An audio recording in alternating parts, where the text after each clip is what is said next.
படித்தவர்கள் அப்படின்னா ஒரு இடத்துக்கு போனாலே பாருங்களேன். இப்போ ஒரு திருமணம் நடக்குது அப்படின்னா அவன் நல்லா படிச்சிருக்கானா? ஆமாம், அவர் இத்தனை டிகிரி படிச்சிருக்காரு. அப்போ சரி, ரைட்டு. ஏன்னா பெண் வீட்டார் அதைத்தான் எதிர்பார்க்குறாங்க. மாப்பிள்ளை என்ன படிச்சிருக்கிறாரு?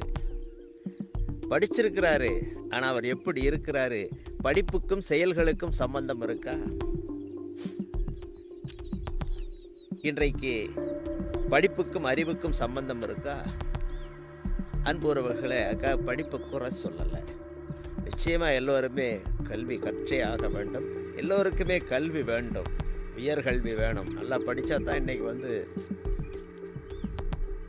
இன்றைய காலகட்டத்தில் வாழ்க்கையில் அடுத்தடுத்த நிலைக்கு செல்வதற்கு கல்வி அவசியமாக இருக்கிறது. ஏன்னா அதைத்தான் வச்சுருக்கிறோம். அது கூட இன்றைக்கி நிறைய நிறுவனங்கள், பன்னாட்டு நிறுவனங்கள், எம்என்சி கம்பெனிஸ் எல்லாமே படிப்பை ஒரு தகுதியாக இல்லை, ஒரு நுழைவாயில், ஒரு கேட்டாக தான் வச்சுருக்கிறாங்க. பாருங்கள், இன்டர்வியூலாம் பாருங்கள், நல்லா ஃபஸ்ட் மார்க் எடுத்துருப்போம். சென்டம் எடுத்தவங்களுக்கெல்லாம் வேலை கிடைச்சிருக்காது. அதே கம்பெனிக்கு சாதாரண ஆவரேஜ் ஸ்டூடெண்ட்டுக்கு வேலை கிடைச்சிருக்கு. ஏனென்று சொன்னால் சும்மா உருட்டு பொதியாக படித்து பேப்பரை தின்னுட்டு வாந்தி எடுக்கிறதுன்னு சொல்லுவாங்க. பேப்பரை தின்னுட்டு வாந்தி எடுக்கிறவங்களுக்கு பெரிய அளவுக்கான சிந்தனை திறன் இருக்குமா அப்படின்றது கிடையாது. ஆவரேஜ் ஸ்டூடெண்ட்டுக்கு பாருங்கள் சிந்தனை திறன் இருக்கும். அதற்காக படிப்பு வேணும், நல்லா படிக்கணும்.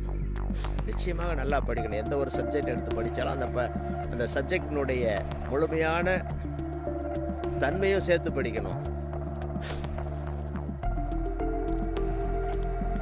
அந்த வகையில் இன்றைக்கி படிப்புக்கு ஒரு மரியாதை இருக்கிறது. படித்தவங்களுக்கு மட்டும்தான் மரியாதை இருக்குது அப்படின்னு நம்ம நினைச்சுக்கிட்டு இருக்கோம். திருமணத்துக்கு மட்டுமல்ல, வேலைக்கு மட்டுமல்ல, சமூக உயர்வுக்கும் சமூக மதிப்புக்கும் படிப்பு ஒரு காரணியாக இருக்கு.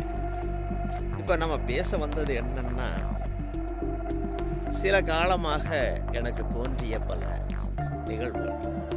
இன்னைக்கு சமூகம் எதை நோக்கி போய்கொண்டு இருக்கிறது அப்படின்னு பார்த்தோம்னா, பாலியல் குற்றங்கள், நிறைய பாலியல் குற்றங்கள் பார்த்துக்கிட்டே இருக்கிறோம், செய்திகளில் பார்க்குறோம்.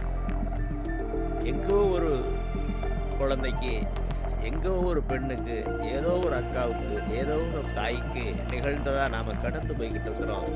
அதே இது நம்ம வீட்டில் இருந்தால் எப்படி இருக்கும்? யோசிக்கணும்ல. இந்த சமூகத்தில் எங்கோ ஒருவருக்கு வருவது, யாருக்கோ ஒருவருக்கு வருவது, நிகழ்வது நமக்கும் நிகழும், நம்ம வீட்டுக்குள்ளே வரலாம். அப்போ எல்லோருக்குமே ஒரு பாதுகாப்பு குறைபாடு